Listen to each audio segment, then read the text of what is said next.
ሰላም ጤና ይስጥልን። የሰዓቱን መረጃዎች ይዘን ቀርበናል። በቅድሚያም ዋና ዋናዎችን እናስቀድም።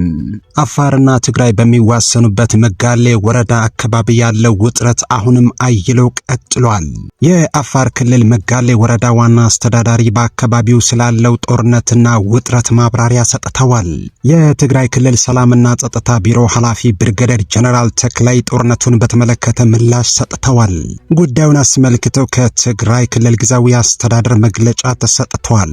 በአፋር በኩል ያለውን ውጥረት በተመለከተ ማን ምን አለ የሚለውንና በአካባቢው ያለውን አሁናዊ መረጃዎችን ይዘን ቀርበናል። በዝርዝር እንመለከታለን። እስከ መጨረሻው አብራችሁን ቆዩም። የአፋር ክልል መጋሌ ወረዳ ዋና አስተዳዳሪ የትግራይ ኃይሎች በወረዳው ቶንሳ ቀበሌ ላይ በከፈቱት ጥቃት ወደ 15 ኪሎ ሜትር ዘልቀው መግባታቸውንና 6 መንደሮችን መቆጣጠራቸውን በመግለጽ ከሰዋል። የትግራይ ክልል ሰላምና ጸጥታ ቢሮ በበኩሉ የከፈትነው ጥቃትም ሆነ የተቆጣጠርነው መሬት የለም ሲል ወንጀለውን አጣጥሏል። የአፋር ክልል መንግስት የህወሓት ቡድን ሲል የጠራው ኃይል በክልሉ ዞን 2 መጋሌ ወረዳ ውስጥ በምትገኘው ቶንሳ ቀበሌ ላይ ከባድ መሳሪያ ተኩስ መክፈቱን በመግለጽ የከሰሰው ሮብ ጥቅምት 26 ቀን 2018 ዓመተ ምህረት ምሽት ባወጣው መግለጫ ነው። የመጋሌ ወረዳ ዋና አስተዳዳሪ የሆኑት አቶ አብዱ ሼክ በርሂ ኡስማን አጎራባች በሆነው ትግራይ ክልል የሚገኘው የቲዲኤፍ ኃይል ከትላንት በስቲያ ሮብ ጠዋት ጀምሮ ወደ ቦታ መያዝ እንቅስቃሴ ገብቷል ሲሉ ለቢቢሲ ተናግረዋል። ሙሉ ቀን ያንን ቦታ ይዘው እስከ 12 ሰዓት ህዝቡ እየሸሸ ታጣቂው ቡድን ቦታ ያዘ ሄዷል። ከዚያ ሁሉንም ቦታ ከተቆጣጠረ በኋላ ከባድ መሳሪያ ወደ ህዝቡ መወርወር የጀመረው ምሽት 12 ሰዓት አካባቢ ነው ሲሉ በክልሉ መንግስት የቀረበውን ውንጀላ አጠናክረዋል። የአፋር ክልል መንግስት ከምሽቱ 1 ሰዓት አካባቢ በንጹሃን የአፋር አርብቶ አደሮች ላይ በሞርተርና በዚሁ 23 ከባድ መሳሪያዎች ተኩስ መከፈቱን በመጥቀስ በመግለጫው ወንጅለዋል። የአካባቢው ነዋሪ በተኩሱ ድምፅ ተደናግጦ መሸሹን የሚናገሩት ዋና አስተዳዳሪው አቶ አብዱ ወደ ክልሉ እንቅስቃሴ ያደረገው በጣም ብዙ ኃይል መሆኑን አንስተዋል። የትግራይ ጦርነትን ያስቆመው የፕሪቶሪያ ስምምነትን በግጭት አዋጅ በግልጽ አፍርሷል ስልም ወቅሷል። አሁን ይህ ነው ሊባል የሚችል አይደለም ሲሉ የታጣቂዎቹን ብዛት በቁጥር መጥቀስ እንደማይችሉ አክለዋል።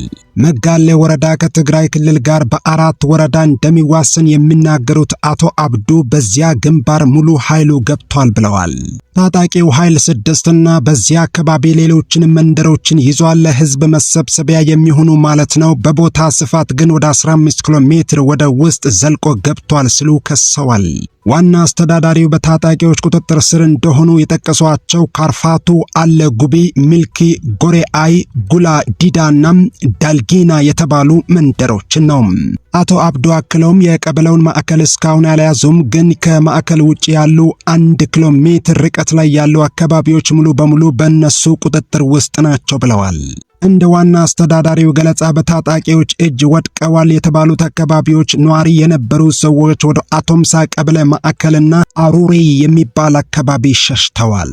ህዝቡ ገና ስላልተረጋጋ ምን ያህል ሰዎች እንደተፈናቀሉ መጥቀስ እንደማይችሉ ገልጸው በግምት ግን ወደ 2000 ነዋሪዎች መፈናቀላቸውን የሚገልጹት አቶ አብዱ ተቆርጦ የቀረም ህዝብ አለ በማለት ተናግረዋል። የወረዳ ዋና አስተዳዳሪ በአሁኑ ሰዓት የተኩስ ድምፅ እንደሌለ ቢገልጹም ታጣቂ ቡድኑ ወደፊት እየገፋ በመሆኑ በድጋሚ ተኩስ ይነሳል የሚል ስጋት መኖሩን አስረድተዋል። በትግራይ ኃይሎች በተያዙ አካባቢዎች የሚገኙ ነዋሪዎች ከመኖሪያቸው መፈናቀላቸውን የመጋሌ ወረዳ ዋና አስተዳዳሪው አቶ አብዱ ተናግረዋል። አፋር ክልል መንግስት በትላንት መግለጫው የህወሓት ቡድን ከድርጊቱ በአስቸኳይ ካልተቆጠበ የዜጎች ደህንነትና የወሰኑን ክብር የማስጠበቅ እንዲሁም ራሱን ከማንኛውም ውጫዊ ጥቃት የመከላከል ኃላፊነቱን እንደሚወጣ አስጠንቅቋል። ዋና አስተዳዳሪው አቶ አብዱ የአካባቢው ሚሊሻና ህዝብ ካልሆነ በቀር እስካሁን ድረስ ታጣቂዎች ተቆጣጥሯቸዋል ወደ ተባሉ ቦታዎች እንዲገባ የተደረገ የክልልም ሆነ የፌዴራል መንግስት ኃይል አለመኖሩን ተናግረዋል። በክልሉ መንግስት በኩል ጦርነቱ እንዳይከሰት ተብሎ ይመስለኛል እስካሁን ወደዚያ የመጣ ኃይል የለም ብለዋል። ጥቃት ተከፍቶባቸዋል በተባሉት አካባቢዎች ላይ ሐራ መረት ወይም የትግራይ ሰላም ኃይል በመባል የሚታወቁት ከትግራይ ኃይሎች የተገነጠሉ ታጣቂዎች ስለመኖራቸው ጥያቄ የቀረበላቸው አቶ አብዱም የተያዘ ቦታ ተኩስ የተከፈተበት አካባቢም ላይ እንደዚያ የሚባል ሰዎች የሉም ብለዋል። ቢቢሲ በአፋር ክልል መንግስት የቀረበውን ክስ በተመለከተ ለትግራይ ክልል ሰላምና ጸጥታ ቢሮ የጸጥታ ዘርፍ ኃላፊ ለሆኑት ብርጋዴር ጀነራል ተክላይ ክዳን ጥያቄ አቅርበዋል። የጸጥታ ዘርፍ ኃላፊው አፋር ገብተን የተቆጣጠርነው አንድም ቦታ የለም ሲሉ በትግራይ ኃይሎች ላይ የቀረበውን ክስ አስተባብለዋል። እኛ የከፈትነው ግጭት የለም፣ እንደዚህ አይነት ዝግጁነትም የለም የሚሉት ብርጋዴር ጀነራል ተክላይ በምላሹ የአፋር ኃይልና የሐራ መሬት ኃይሎች ተደጋጋሚ ተንኮሳዎችን ፈጽመዋል ሲሉ ከሰዋል። በአፋር ራሳቸውን ሐራ መሬት ብለው የሚጠሩት በተደጋጋሚ ከአፋር ኃይል ጋር ሆነው የተለያዩ ቦታዎች ላይ ጥቃት ሲፈጽሙ ነበር። የሰውም ጉዳት ደርሶብናል፣ እናውቃለን። የደረሰውን ጉዳት ግን በሚዲያ መግለጽ አንፈልግም ሲሉ ለቢቢሲ ተናግረዋል። የጸጥታ ዘርፍ ኃላፊው ብርጋዴር ጀነራል ተክላይ የአፋር ኃይልና የሐራ መሬት ኃይሎች ተደጋጋሚ ተንኮሳዎችን ፈጽመዋል ሲሉ ከሰዋል። ብርጋዴር ጀነራል ተክላይ ተደጋጋሚ ጥቃት ተፈጽሞባቸዋል በሚል የጠቀሷቸው ምላዚት፣ አሃዛ፣ ደሳአ፣ ዋጅራትና ገርባ አገው የተባሉ አካባቢዎችን ነው። ባለፈው ሳምንት እሁድ ጥቅምት 23 ቀን 2018 ዓመተ ምህረት ገርባ አገውና ደደርባ በሚባል አካባቢ ተንኮሳዎችን ፈጽመዋል፣ ጉዳትም ደርሷል በማለት ወንጅለዋል። እንደውም እንጠያየቅ ከተባለ ብዙ አያስፈልግም ብለን ስላሰበን እንጂ የአፋር ልዩ ኃይል የትግራይ ቦታዎችን ተቆጣጥሮ እንደሚገኝ እናውቃለን። ይህንን በይፋ ለህዝባችን ግልጽ እናደርጋለን ሲሉ መክለዋል። የትግራይ ክልል ጊዜያዊ አስተዳደር እነዚህ እንቅስቃሴዎችን በተመለከተ የወሰደው ራስን የመከላከል እርምጃም ሆነ የተሰጠ ግብረ መልስ እንደሌለ የጸጥታ ዘርፍ ኃላፊው ይናገራሉ። ራስን ለመከላከል ካለንበት ተነስተን እርምጃ መውሰድ እንችላለን፣ ግን አላደረግነውም። ባለንበት ሆነን ራሳችንን ከመከላከል ውጪ የተቆጣጠርነው የሄድንበት ቦታም የለም ሲሉ የትግራይ ኃይሎችን ተከላክለዋል። የፕሪቶሪያው ስምምነት ፈርሷል እስካልተባለ ድረስ እሱን አክብረን መቀጠል ነው የምንፈልገው የሚሉት ብርጋዴር ጀነራል ተክላይ ለሌላ ጣልቃ ገብነት የሚሆን ቀዳዳ ማግኘት እንችል ይሁን በሚል ተስፋ ካልሆነ በቀር አዲስ የተፈጠረ ነገር የለም ሲሉ ምላሽ ሰጥተዋል። የአፋር ክልል መንግስት በህወሓት ላይ ይህንን ክስ ያቀረበው የፌዴራል መንግስትና የትግራይ ክልል አመራሮች አንዳቸው በአንዳቸው ላይ ጠንካራ ውንጀላዎችን እያቀረቡ ባሉበት ወቅት ነው። ህወሓት የፕሪቶሪያ ስምምነት የተፈረመበት 3ኛ ዓመት በማስመልከት እሁድ ጥቅምት 23 ቀን 2018 ዓመተ ምህረት ባወጣው መግለጫም የፌዴራል መንግስት ሌላ ዙር ጦርነት ለማካሄድ ግልጽ እንቅስቃሴ እያደረገ ነው ሲል ከሷል።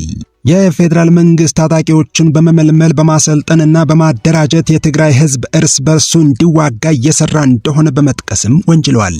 በማግስቱ በመከላከያ ሰራዊት ሰሜን ዕዝ ላይ የተፈጸመውን ጥቃት ለመዘከር በተካሄደ ስነ ስርዓት ላይ ንግግር ያደረጉት የጦር ኃይሎች ጠቅላይ ኢታማዦር ሹም ፊልድ ማርሻል ብርሃኑ ጁላ ደግሞ የክህደት ኃይል ሲሉ የጠሩትን የህወሓት ቡድን እስካልተነቀለ ድረስ ኢትዮጵያ ሰላም አታገኝም ሲሉ ተደምጠዋል።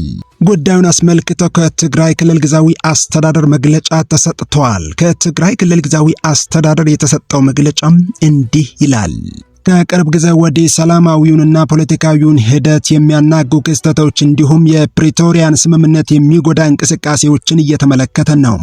ትግራይን ለማናጋትና እርስ በርስ እንድንጣላ ሆን ተብሎ በአፋር ውስጥ ታጣቂዎች እንዲደራጁ እንዲታጠቁ ምቹ ሁኔታን በመፍጠርና ድጋፍ በመስጠት እንዲሁም ተልዕኮ በመስጠት በትግራይ ላይ ተደጋጋሚ የወሰን ጥሰት እንቅስቃሴ ሲደረግ ቆይቷል። አሁንም እየተደረገ ነው። ይህ ሐራ መሬት ወይም ነፃ መሬት በሚል ስም በአፋር የሚገኝ ታጣቂ ኃይል ባለፈው ዓመት በተደጋጋሚ በዚህ ዓመት ደግሞ ቀደም ብሎ በኮምባና አባአላ አቅጣጫ በተደጋጋሚ የመተንኮስ ተግባር ሲፈጽም ቆይቷል። በመቀጠልም የትግራይ ጊዜያዊ አስተዳደር በደቡብ ትግራይ ራያ አዘቦና ራያ ጨርጨር ከህዝብና ባለሀብቶች ጋር የያዘውን የልማት ውይይት ለማደናቀፍ ሲባል ከመጋሌና ቶንሳ ተነስተው ደደርባና ጸሐፍቲ ገርባ አገው ድረስ በመሄድ የአስተዳደሩ አመራሮች ያልፉበታል ተብሎ በሚጠበቀው የመቀሌ ሞሆኝ መስመር ላይ ሁከት ሊፈጥሩ የሚችሉ ድርጊቶችን ሲፈጽሙ ቆይተዋል። የትግራይ ህዝብና ጊዜያዊ አስተዳደር ግን የውስጥ ችግሮችን በውይይት ለመፍታትና ለሁለቱም ህዝቦች ወንድማማችነትና ጉርብትና ክብር በመስጠት ችግሩን በሰላማዊ መንገድ በውይይት ለመፍታት ካላቸው ከፍተኛ ፍላጎት በመነሳት ሁኔታውን ከመግለጽ ተቆጥበው ቆይቷል። አሁንም ቢሆን በትግራይ በኩል ሁከት ወይም አለመረጋጋት እንዲፈጠር በፍጹም አንፈልግም። እውነታዊ ሆኖ ሳለ ችግር እየፈጠረ ያለው አካል ተመልሶ ከሳሽ በመሆን ሮብ ጥቅምት 26 ቀን 2018 ዓመተ ምህረት የብሔራዊ ክልላዊ መንግስት የአፋር ኮሚኒኬሽን ቢሮ ያወጣው መግለጫም የትግራይ የጸጥታ ኃይሎች ወደ አፋር መሬት ዘልቀው በመግባት ጥቃት እንደፈጸሙ ገልጿል። ይሁን እንጂ ይህ መግለጫ መሰረተ ቢስ ሲሆን የተረጋገጠ የአፋር ወሰን እንደሌለና በተቃራኒው እየተፈጸመ ያለው ተግባር ለሰላማዊና ታሪካዊ የወንድማማችነትና የጉርብትና ግንኙነት የማይመጥን እንዲሁም በመኸር ወቅት የትግራይን ሕዝብ ለመጉዳት ሆን ተብሎ የተጠነሰሰ ክፋት መሆኑ ግልጽ ነው። በፌዴራል መንግስት በኩል የፕሪቶሪያ ውል በአግባቡ ባለመፈጸሙ ሰላማዊ ሂደቱንና መተማመንን ከመጉዳት አልፎ የህዝባችንን መከራና ስቃይ እንዲቀጥል የሚያደርግ ሲሆን በውጤቱም ሰላማዊውን ፖለቲካዊ ትግል የሚያናጋ መሆኑ ግልጽ ነው። ይህ ደግሞ የኢትዮጵያንና የአካባቢውን ሰላም የሚያናጋና ያልተፈለገ ዳግም ጥፋት የሚያስከትል የጥፋት መንገድ ነው። ስለሆነም የፕሪቶሪያ ውል ያለመዘገየት እንዲፈጸም፣ የትግራይ ህገ መንግስታዊ ወሰን እንዲረጋገጥና ህዝባችን ደህንነቱ ተጠብቆ ወደ ቀየው እንዲመለስ እንዲደረግ እንዲሁም በግዳጅ ትግራይን ለማዳከም የሚደረገው እንቅስቃሴ ታርሞ በተረጋጋ መንገድ ወደ ውይይትና መፍትሄ እንዲንገባ የትግራይ ጊዜያዊ አስተዳደር በድጋሚ ጥሪውን ያቀርባል። በሌላ በኩል የሚታዩትን ችግሮች እንደ ዕድል በመጠቀም የውስጥ ችግራችን እንዲባባስ እንዲወሳሰብ ትግራይ ዳግም የጦርነት ሜዳ እንድትሆን ለማድረግ ሆን ተብሎም ሆነ ባለማወቅ የሚደረጉ እንቅስቃሴዎች የትግራይና የህዝቧ መሰረታዊ ጥቅምና ደህንነት በአጠቃላይ የሚጎዳ ተግባር ነው። ስለዚህ አንዱንም ይሁን ሌላውን እየደገፉና እያበረታቱ ትግራይን የጦር ሜዳ ለማድረግ የሚጥሩ አካላት የተለያዩ ምክንያቶችን በመጠቀም በውስጣችን ጥርጣሬ እንዲሰፍን የሚሰሩና ትዕዛዝ ተቀባዮች የሆናችሁ አካላት ከድርጊታችሁ እንድትቆጠቡ የትግራይ ጊዜያዊ አስተዳደር በጥብቅ ያሳስባል። የትግራይ ችግር በዘላቂነት የሚፈታው በትግራይና በትግራይዋይ ነው የሚል ጽኑ እምነት ያለው የትግራይ ጊዜያዊ አስተዳደር በውስጣዊ ፖለቲካዊ ችግር የሐሳብ ልዩነት መፈጠሩ መደበኛ መሆኑን ከግምት ውስጥ በማስገባት ችግራችን በውይይትና በመግባባት ለመፍታት ያለውን ቁርጠኝነት የተረጋገጠ ልዩነት ያለው የታጠቀም ይሁን ያልታጠቀ ሁሉም አካል ከውይይትና ከመግባባት ውጪ ትግራይን የሚጠቅም ሌላ መፍትሄ እንደሌለ ይገነዘባል። አሁንም ቢሆን ዘላቂ ደህንነትና ቋሚ ሰላም በታማኝነት የሚረጋገጠው የፕሪቶሪያ ውልን አጥብቆ በመፈጸም መሆኑን የትግራይ ጊዜያዊ አስተዳደር በጽኑ ያምናል። ስለሆነም ከፌዴራል መንግስት ጋር ያለንን ግንኙነት ለማጠናከርና የፕሪቶሪያን ውል ያለመዘግየት ለመፈጸም ዝግጁነቱን በድጋሚ ያረጋግጣል። ዓለም አቀፉ ማህበረሰብ ባለፉት ጊዜያት ከህዝባችን ፍትሃዊ ጥያቄ ጎን በመቆም የህዝቡ መከራ እንዲሰማ የዘር ማጥፋት ጦርነቱ በፕሪቶሪያ ውል እንዲቆም ታሪካዊ አስተዋጽኦ አበርክታቸዋል። የትግራይ ህዝብና ጊዜያዊ አስተዳደር ምስጋናቸውን እየገለጹ አሁንም ቢሆን የፕሪቶሪያ ውል በአግባቡ እንዲፈጸምና ዘላቂና ቋሚ ሰላም ደህንነት በኢትዮጵያና በአካባቢው እንዲረጋገጥ አዎንታዊ አስተዋጽኦአችሁን እንድትቀጥሉ ጥሪ እናቀርባለን ሲል የትግራይ ክልል ጊዜያዊ አስተዳደር መግለጫውን ቋጭቷል።